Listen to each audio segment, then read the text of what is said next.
what are some of the challenges our clients face in fully leveraging their data? Yeah, so I think a lack of having a holistic view, right? You have a lot of data silos.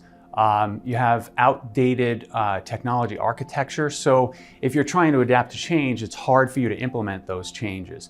And I think those are two of the really big barriers to having clients be able to push their business forward with their current technology environment. So what are some of the operating environment challenges our clients face with legacy tech stacks and other issues? I think the biggest thing is that they can't really adapt to change, right? So as you have regulatory changes happening all the time, and if you're on a legacy tech stack, you might have a piece of software that's not suitable to getting you to where you need to be. So you have to kind of really get creative and create some a workflow or a piece of functionality that is inefficient, and what happens is it just kind of keeps building into a bit of an architecture that is hard to maintain and ultimately costs more.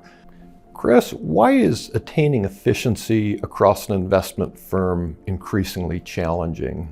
Over time, as you build out more capabilities on the legacy technology and the market continues to evolve and change, you end up with lots of additional processes that just add time. So I think when you're thinking of leveraging some of the new technologies, new platforms, you're starting at a point of efficiency already, and that enables you to better service your clients with some value-added activities. And how can firms strike the right balance between insourcing and outsourcing some of their activities?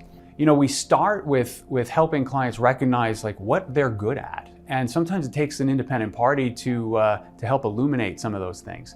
They might have strategic initiatives that they've put off for a while and that are well suited to the skills of their staff. So I think that's where we end up guiding them along that path so that when they start their outsourcing journey, right, they have a plan and they know what their end goal is. I think one thing that's important to note is that when you're making that decision to outsource, it's not a static one point in time decision, right? You have to think of that as your starting point and know that your business is going to evolve, the market's going to continue to evolve, and that platform will evolve with you. And I think that's where if you go into the project with that mindset, that'll help you be successful in the end. Thanks, Chris, for sharing your insights with us today. Thank you. Thanks for having me.